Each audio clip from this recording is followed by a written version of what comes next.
नमस्कार and welcome to all of you in global पर। दोस्तों, रिसेंटली अगर आप लोग को याद हो तो मैंने हाल में ही एक वीडियो बनाया था जिसमें मैंने बताया था कि इंडिया और यूएसए के बीच में जो ड्रोन डील थी ना, जो आप लोग कह सकते हो प्रीडेटर ड्रोन, जिसको MQ-9B ड्रोन भी कहा जाता है, उसको लेके जो डील थी वो यूएसए की जो कांग्रेस है उसने फ्रीज कर दिया है। और इस तरीके की बातें हो रही है कि ये जो डील है ये हाल में नहीं होने वाली है। इंडिया को ये जो ड्रोन है वो यूएसए की तरफ से नहीं मिलने वाले हैं। इस पे मैंने पूरा एक वीडियो बनाया था। अभी लास्ट वीडियो आप लोग मेरे चैनल पे जाके देखोगे तो आप लोग को यहाँ पर दिख जाएगी। और कहा ये जा रहा था कि ये जो पूरी डील है इसको यूएसए की जो कांग्रेस है उसने इसलिए फ्रीज किया है क्योंकि यूएसए ने जो इंडिया को सबूत दिए थे, पन्नू का जो पूरा केस था जिसमें यह कहा जा रहा था यूएसए की तरफ से कि इंडियन एजेंट ने और इंडिया की अथॉरिटी ने मिलके इसके असैसिनेट करने की कोशिश की थी। इसके बारे में यूएसए का कहना था कि इंडिया ने कोई खास एक्शन नहीं लिए है अभी तक। इसीलिए जब तक इंडिया मीनिंगफुल इन्वेस्टिगेशन इसके बारे में नहीं करता है तब तक हम लोग ये जो डील है ये इंडिया के साथ आप लोग कह सकते हो इस पर प्रोसीड नहीं करेंगे। यूएसए कांग्रेस का ऐसा कहना था। लेकिन अभी ये न्यूज़ आई है जो उस हिसाब से अगर आप लोग देखो तो ये जो प्रीवियस न्यूज़ है इसमें उतना ज़्यादा आप लोग कह सकते हो विश्वास नहीं किया जा सकता है। इस पे अभी जो यूएसए के कुछ अथॉरिटीज़ है, यूएसए के कुछ सीनियर ऑफिशियल्स वगैरह है, उनने हाल में ये कहा है कि जल्दी ये जो डील है इसको ये होने वाली है और जल्दी इसको ग्रीन सिग्नल जो है वो दिया जाएगा। अब यहाँ पर अगर आप लोग ने देखा होगा, मेरी लास्ट वीडियो में मैंने बताया था कि कुछ लड़ाइयाँ जो होती है ना उसमें तय होता है कौन आप लोग कह सकते हो किसका नुकसान होने वाला है।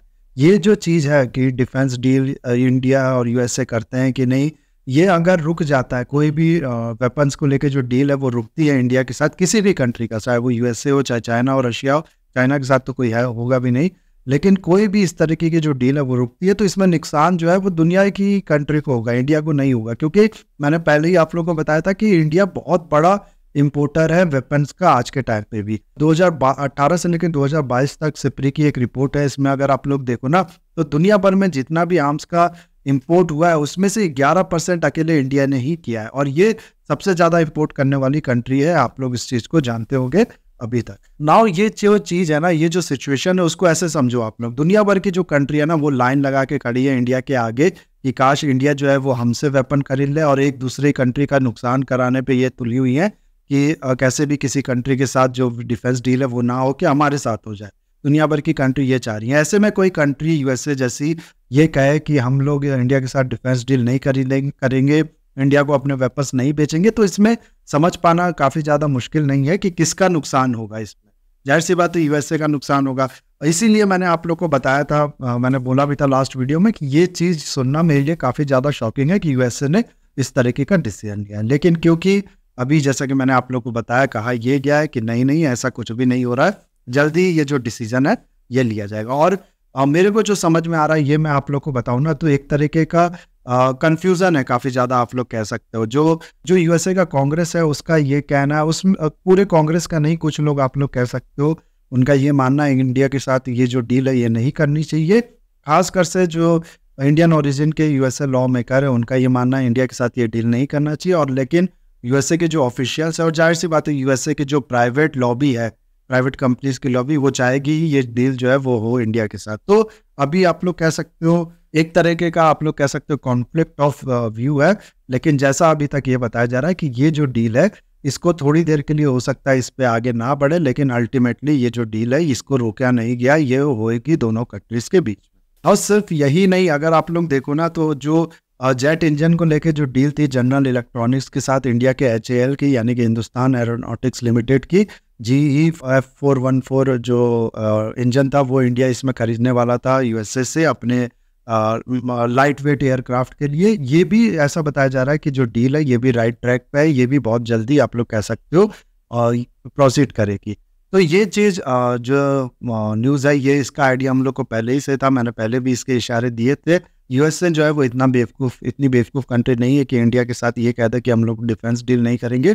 वो जानता है इसमें जो नुकसान है वो किसका होने वाला है। इस तरीके की बेवकूफ़ी अगर आप लोग देखो तो सिर्फ एक ही कंट्री कर सकती है, जिसने किया भी है, पाकिस्तान। इंडिया के साथ ट्रेड बंद करके आज अपनी इकोनॉमी का क्या हाल कर दिया पाकिस्तान ने, आप लोग इसको जानते होंगे।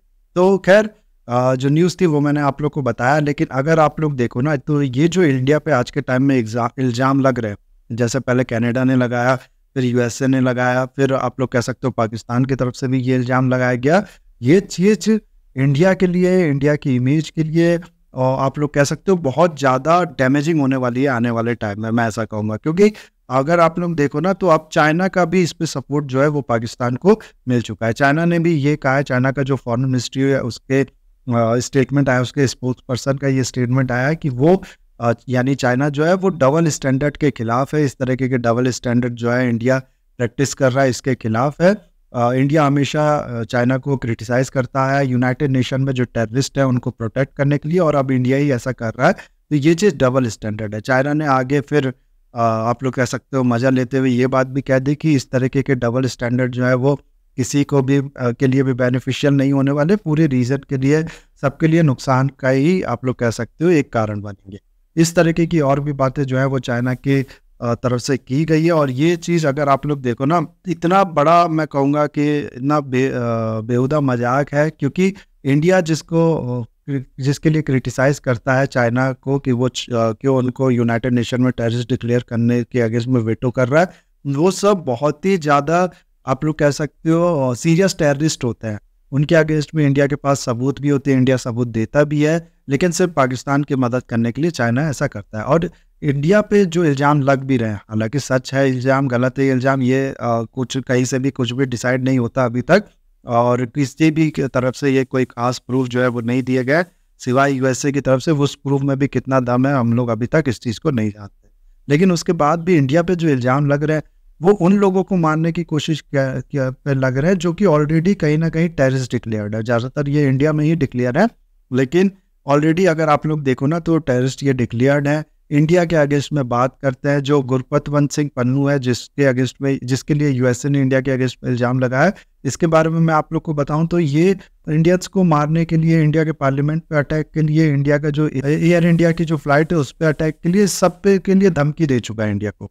तो इस तरीके के काम कौन करता है? एक टेररिस्ट ही करता है। उसके अलावा पाकिस्तान ने जो इल्ज़ाम लगाया वो भी मास्टरमाइंड है पठानकोट आप लोग कह सकते हो अटैक के और बाकी तरीके के टेररिस्ट एक्टिविटीज़ के। तो ये इंडिया पे जो इल्ज़ाम लग रहे हैं वो टेररिस्ट को मारने के लिए लग रहे हैं। अगर इंडिया ने किया भी है तो इंडिया जिस टेररिस्ट और टेररिस्ट ऑर्गेनाइजेशन के अगेंस्ट में आवाज़ उठाता है वो लोग हैं जिनने हज़ारों लोग एक ही बार में मार दिए हैं इंडिया में आके। हज़ारों इनोसेंट लोगों को आप लोग कह सकते हो किलिंग किया इन लोगों ने।